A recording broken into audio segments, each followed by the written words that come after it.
Avi Meyer's Northtown Neighborhood News Magazine, a presentation of Sonny Hirsch and myself. Web, ntnm.org, community policing. The schedule for the 2014 meetings for the 2410 sector, which is West Rogers Park, are out. If you go to caps24.org, you can see them. It is a pleasure to introduce you to the multiple titles here. He's the rabbi of the Des Plaines Chabad House. He's the founder and executive, chief executive of Camp Gan Yisrael.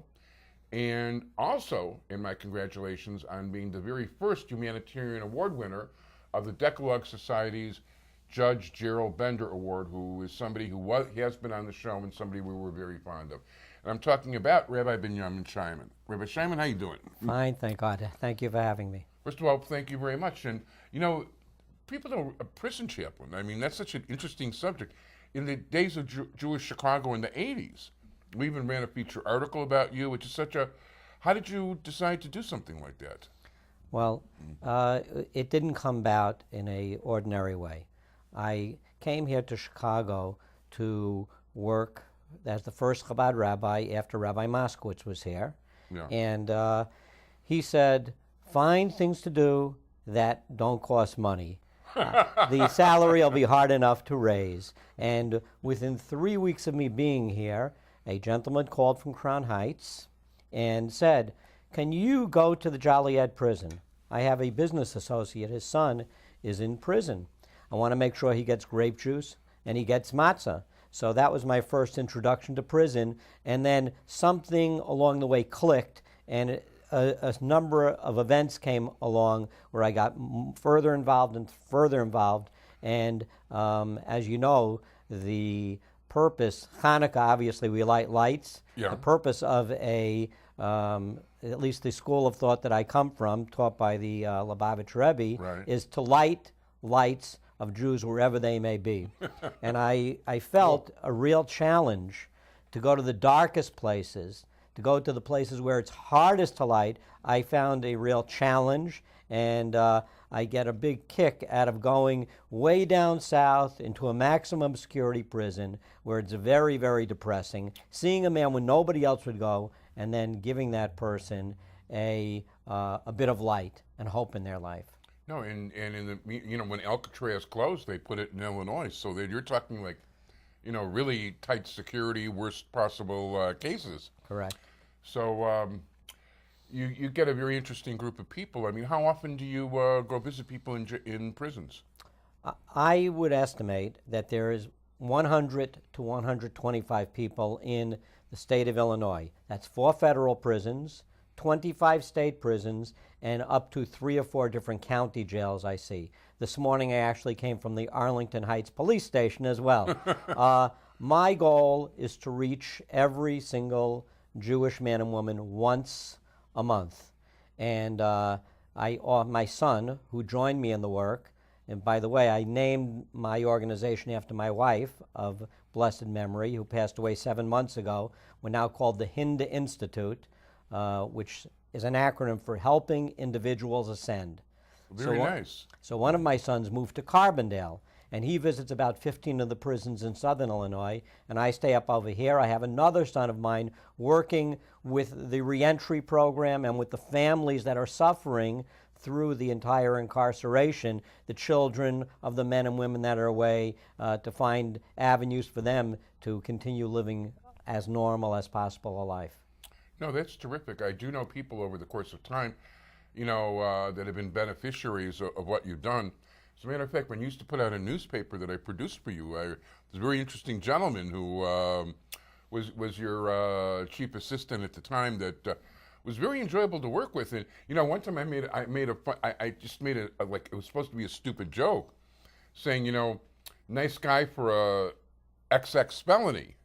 And you said, no, it was this felony. And I was like, what?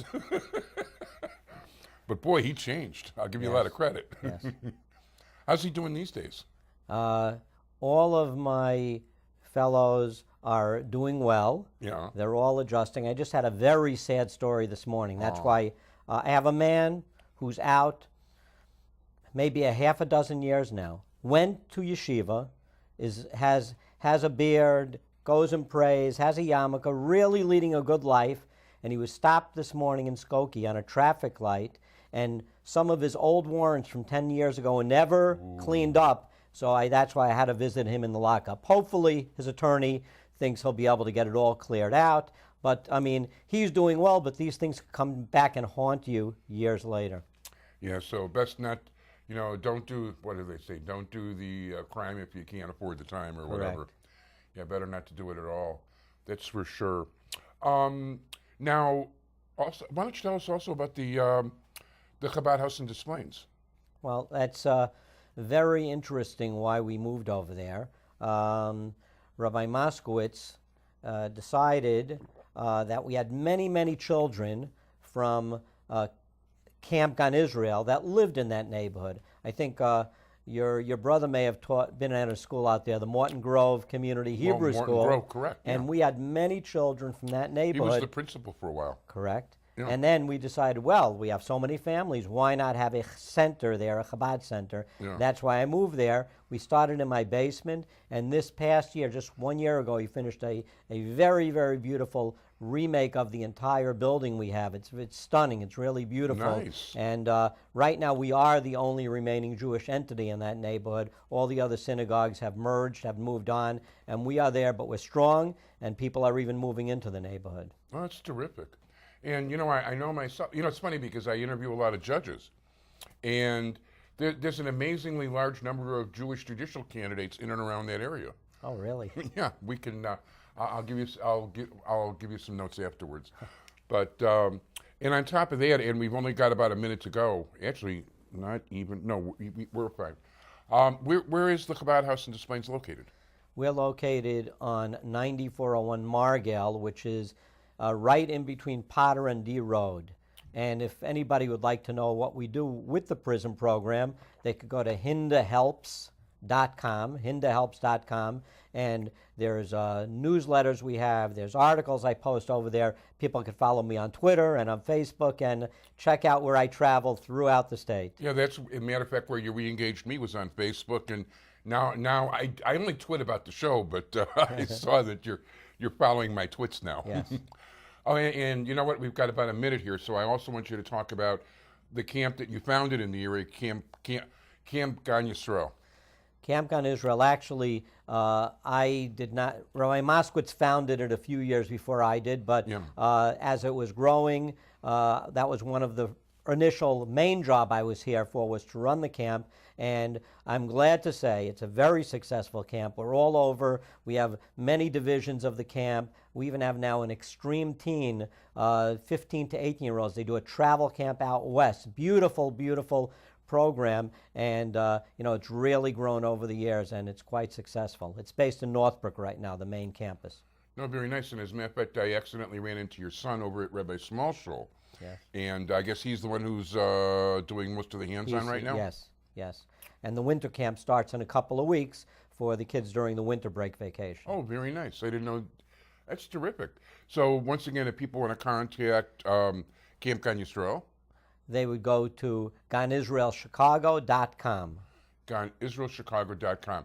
So, it's been our pleasure to have the very first Decalogue Society, which is the Association of Jewish Lawyers, Humanitarian Award winner, Rabbi Binyomin Scheiman.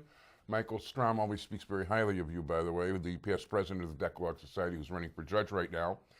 And, the rabbi of the Des Plaines Chabad House, and the executive chief cook bottle washer whose son actually runs Camp Gan Yisrael.